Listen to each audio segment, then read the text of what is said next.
France's Front National wins big in regional polls. We ask if Europe is seeing a rise of the far right.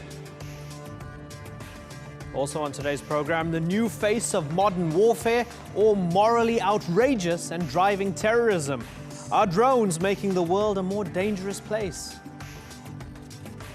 And in Picture This, from India to the US and the UK, why the world is seeing some of its worst flooding in years.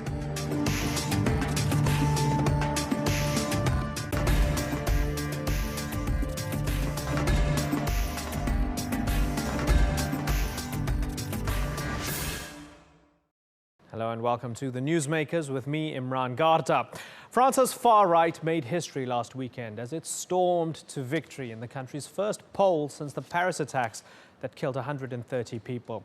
The Front National left both the ruling centre-left and Sarkozy's centre-right in its wake as it claimed victory in 6 out of 13 regions across France. But is France's swing to the far right a knee-jerk reaction to the November the 13th attacks, or has it been slowly building? Some blame the economic failures of successive mainstream governments. Others say France has lost its trust in Europe. But it's a sentiment that is being echoed across parts of Europe. Austria, the Netherlands and Italy have all got behind far-right parties. Today's newsmaker is France's Front National leader, Marine Le Pen, as we ask if we're seeing a new dawn for European politics.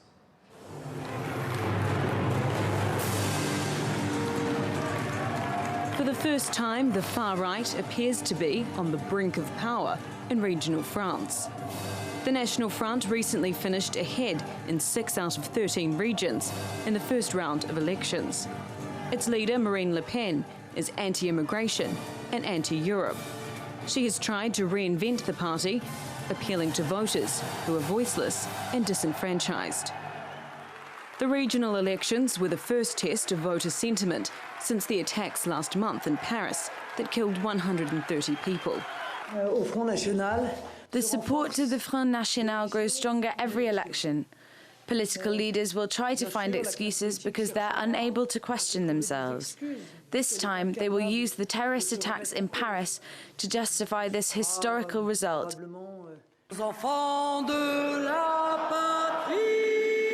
The National Front's success is already changing the political dynamic in France. Prime Minister Manuel Valls has urged his Socialist Party supporters to vote strategically for the centre-right in the next round and has pulled out some of his candidates to avoid splitting the vote. He says the far right is a force that will divide France and that must be stopped.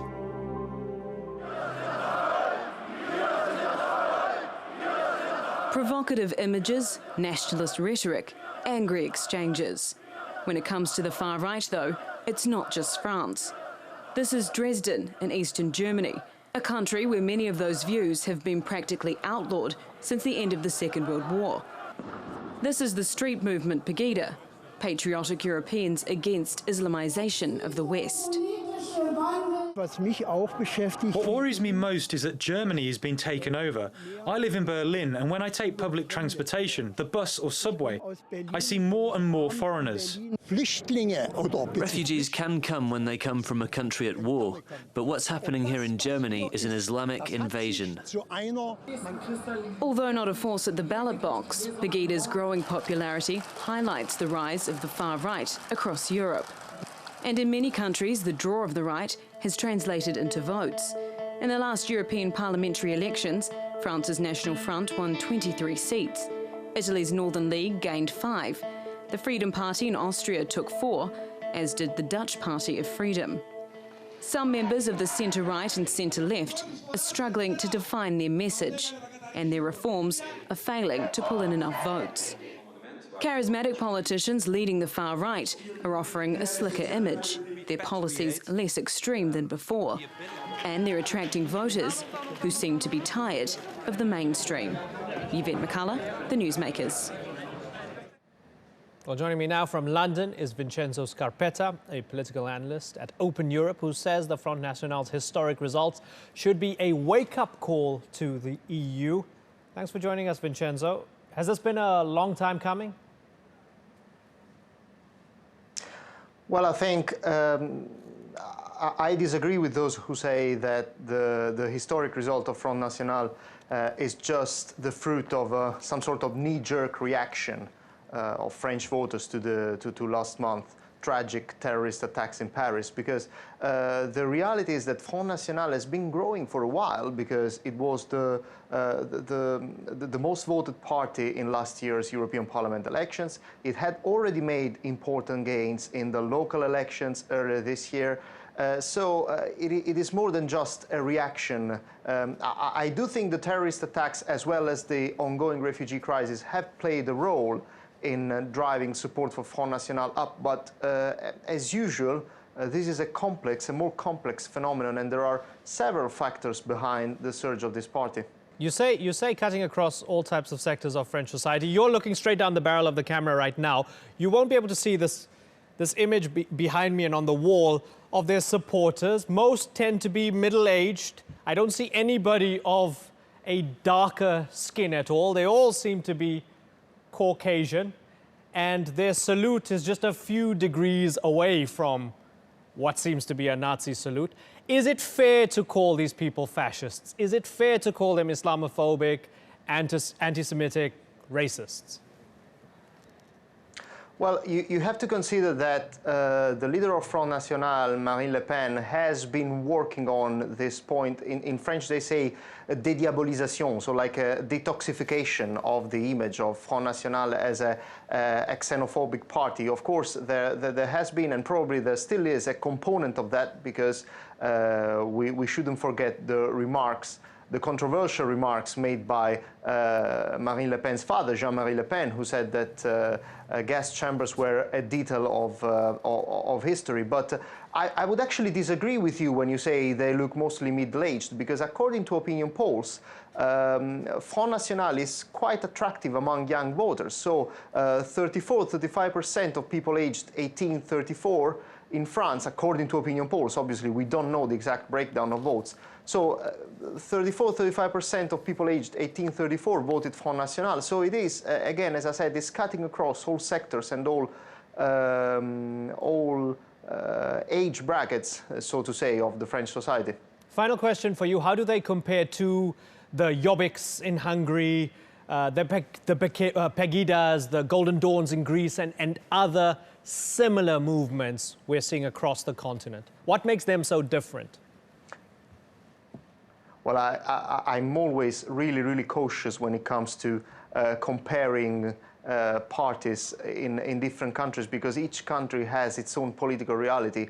I think Front National at the moment is really becoming, I would say, part of the political mainstream in France. I mean, the former French president, Nicolas Sarkozy, said this morning that voting Front National is not immoral, and it's not against the Republic. So there is growing acceptance even among the so-called, the traditional, the mainstream parties, that Front National is now part of the mainstream. And you shouldn't forget that Marine Le Pen herself, she has refused alliances with Jobbik at the European Parliament, for example, and with Golden Dawn as well. So Marine Le Pen, as I said before, is trying to distance herself from other parties that are labeled as far right. We could incidentally also discuss whether the economic policies of Front National are really right wing, and so on and so forth. Yeah, we'll do that. As I said, Marine Le Pen is trying to detoxify. Yeah. Yes, of course. Okay, thank you very much, Vincenzo. It's been fascinating talking to you. Thank you very much for your analysis and your thoughts.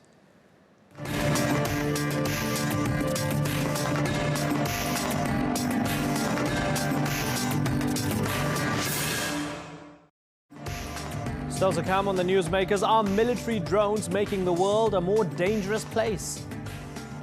And in Picture This, we look at the flooding wreaking havoc across the world.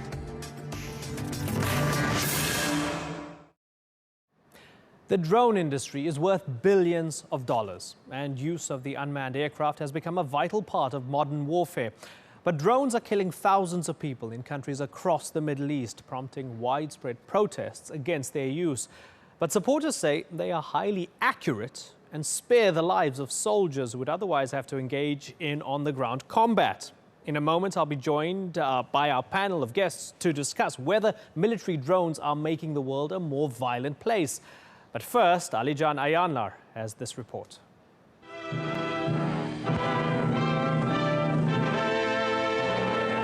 Drones have been flying in the skies above us since the Second World War. A close-up of the control box used to control the drone. Back then, the U.S. Air Force began experimenting with unmanned aircraft for reconnaissance and bombing raids. Fast forward a half a century, and drones have evolved dramatically. Machines like this one, built here in Izmir, are changing the game forever.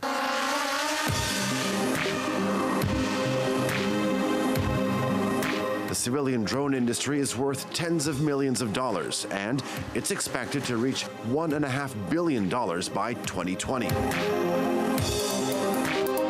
Drones are helping out with disaster recovery, land surveying, and conservation. They could be mobile ambulances in the not-too-distant future.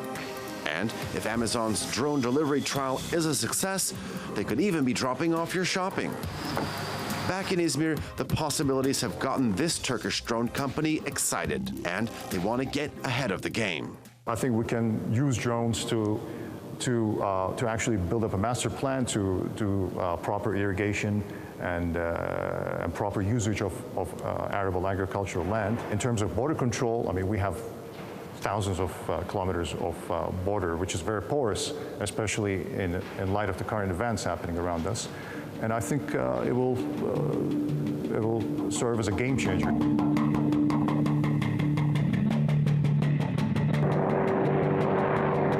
But there's a darker side. Drones have fundamentally changed the way wars are fought. They strike unseen from above. Human rights groups say they allow governments to carry out extrajudicial killings. And they've killed hundreds of non-combatants too in places like Pakistan and Afghanistan. Predator drones are one of the most lethal weapons the U.S. military has. And now they're flying above U.S. skies, patrolling the border with Mexico. They aren't armed, but there are concerns that military technology has now entered domestic airspace. Republican presidential candidate Ben Carson has even suggested drone strikes could be an effective method of border control. You look at some of these caves and things that are out there, one drone strike, they're gone. And they're easy to find. Whether drones are something to be excited about or feared is still up for discussion. But the technology is developing so fast that people worried about the ethical implications risk being left behind. While that debate is still ongoing, what's clear is that this new generation of drones is set to change our lives forever. And it won't be long until we see more and more of these in the skies above us. Alican Ayanlar, TRT World, the Newsmakers. Well, joining me now from London is Chris Woods, the author of Sudden Justice, America's Secret Drone Wars. Also in the British capital is Justin Bronk, a combat air power specialist from the Royal United Services Institute. Thanks for joining us, gentlemen. So, Chris Woods, we're not going to be talking about Amazon delivering people's Christmas gifts. We're clearly talking about the Predator drones and those used in the war zones of the world right now, primarily operated by the superpower. Are they destructive? Well, they are a weapon of war, absolutely. The Predator that you were talking about in the report there, and more usually these days, the Reaper drone, these are very powerful weapons. They deliver high explosive bombs and missiles on the battlefield, but they're obviously more than that. They are also very sophisticated intelligence gathering devices. And in fact, the Americans and the British and the Israelis, I would guess, would all argue that they are, yes, they're good as weapons of war, but also, crucially, they change the way we operate on the battle space by gathering intelligence and applying that intelligence. So there's a lot of emphasis by the Americans, the Israelis, the British about precision, about the ability to hit the enemy very, very carefully and limiting the risk to civilians. That's the claim, certainly. That's the claim, but why don't you buy it fully? I think there are certainly circumstances where armed drones are preferable to many other weapons at the disposal of a modern military power. For example, if you send in a fast jet, you're moving at speed. You're not taking the same kind of time to carry out an airstrike, and often you'll need a bigger weapon to achieve the same effect. Drones are slow, they're more careful, and they can use smaller munitions for the same effect. So drones can represent less of a risk to civilians, but there are times when we use them on the battlefield where they're more of a problem. Because drones the operators are obviously thousands of miles away from where the actual fight is taking place, and all they can see is what the camera on the drone is showing them, and they can't see anything beyond that. So there are times when we use drones on the regular battlefield where civilians might be more at risk simply because they don't have that wide field of view. There's also the question of whether drones are lowering the threshold for war, and that's a view shared by quite a lot of senior military and intelligence officials, that really politicians are quite eager to reach for what they view as a safe form of warfare, and it means we're more likely to be pulled into these conflicts simply because we're told civilians aren't at risk anymore, and neither are our pilots, so where's the risk? Justin, do you agree with that it lowers the threshold for war and that big powers get sucked into more conflicts than they ordinarily would get sucked into? I think there's certainly a case to be argued on that, and the US CIA run targeted assassinations program using Predator and Reaper drones in places like Yemen, Somalia, or Pakistan. I did certainly disagree with and would agree with Chris that the lack of risk to pilots and the fact that drones can be arguably much more precise in a lot of circumstances with their weapons, which is not the same as accurate, has led politicians to, in the US, be more willing to resort to that sort of targeted assassination program because they can. On the other hand, I would suggest that the problem is more around the military's treatment of drones as a national whole. If you look at how, for example, the US Air Force, the military rather than the CIA operates their drones, they're very much confined to battlefield interdiction, reconnaissance, and support of ground troops, in which role, as Chris has already mentioned, because of the much greater time they have on station, the slower speed they fly, the smaller weapons they can use for a given effect, they are much more precise and therefore usually represent much less of a risk to civilians and friendly forces. So I think it's much more about political attitudes to the use of drones rather than the capability of the drones themselves. Let's not forget, the US has gone for high-value targets with, manned aircraft before. For example, the raids attempt to kill Gaddafi, obviously a much higher profile target, but there was always that risk of civilian casualties, but also aircrew casualties if an aircraft went down. So it may have lowered the bar, but I think the technology itself is not necessarily the problem, more the attitude of governments to using them. Talking about that attitude, Justin, 4 drone operator whistleblowers from the United States recently came out. They said they were horrified by the cruelty that they were a part of. They said that this will bring about more terror, more civilian deaths were actually recorded internally than were reported externally.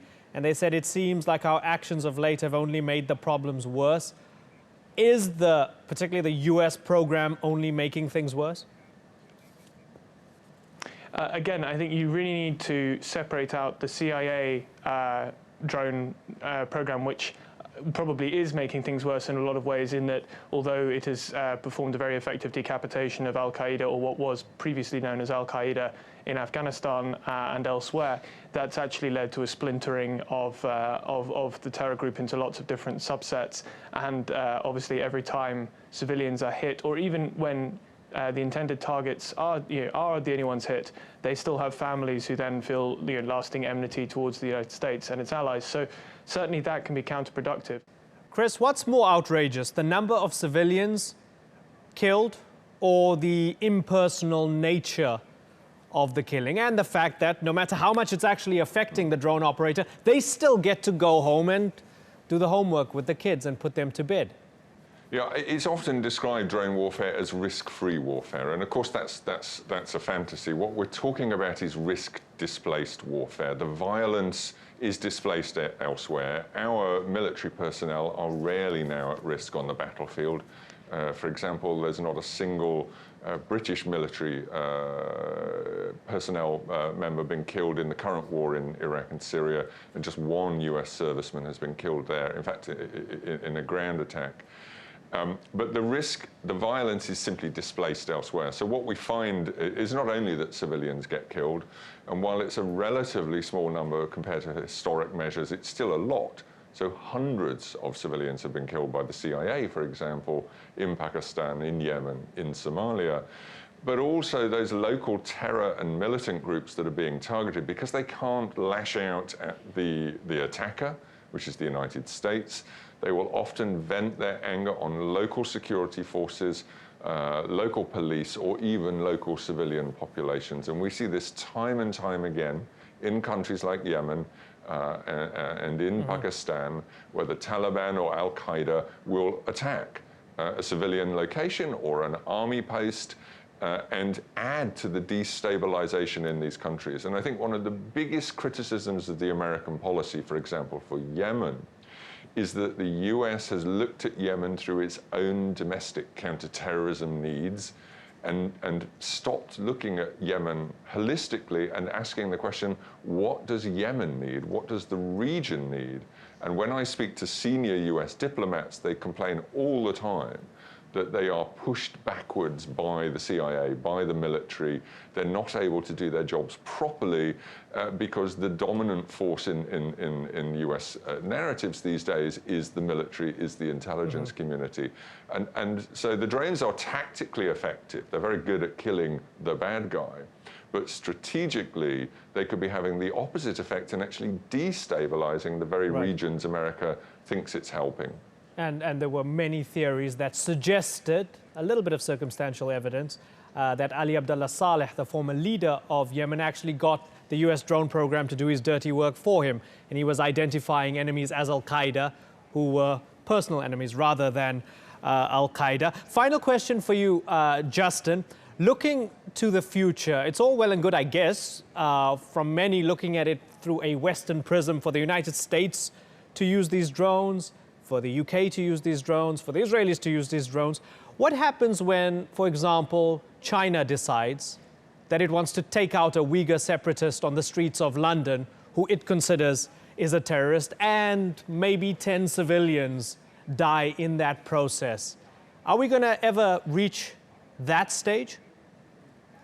I think the particularly dangerous factor around the profusion of drone technology, though, is that, as you've hinted, China is in fact already exporting on quite a large scale, for example, to Saudi Arabia, which the US refused to sell armed drones to, is already selling its own armed versions of Predator, Reaper, and indeed is developing stealth UAVs, unmanned aerial vehicles of its own. And certainly, with Chinese and Russian weapons, the record suggests they will sell them to any regime that has money.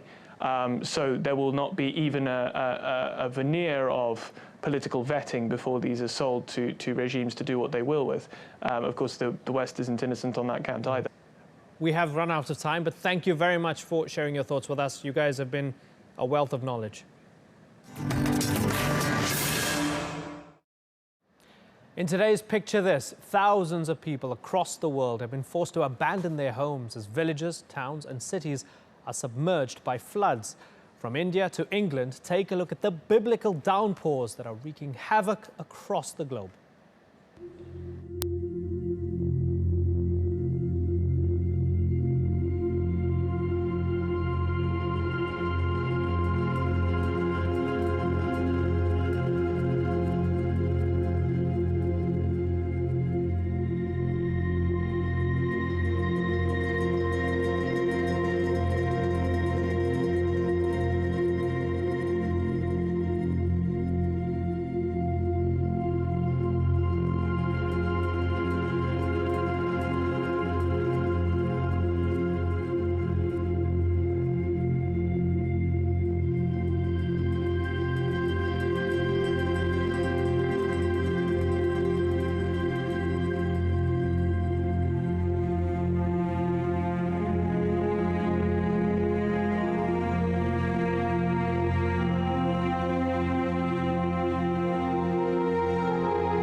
Today's newsmaker has been Marine Le Pen, the face of France's far right, and the leader of a party who, until now, had never controlled anything larger than a medium-sized town. But in France's latest poll, 1 in 3 people voted for Le Pen's Front National. It means that up to 3 French regions could fall into the hands of the far right. France's fate will be decided upon next weekend when the second round of the regional elections are held. If France's far right does gain a foothold in French politics, it could signal the beginning of a vast political shake-up, not only for France, but for all of Europe too. You've been watching this edition of the Newsmakers with me, Imran Garta. As always, thanks for watching. Bye-bye.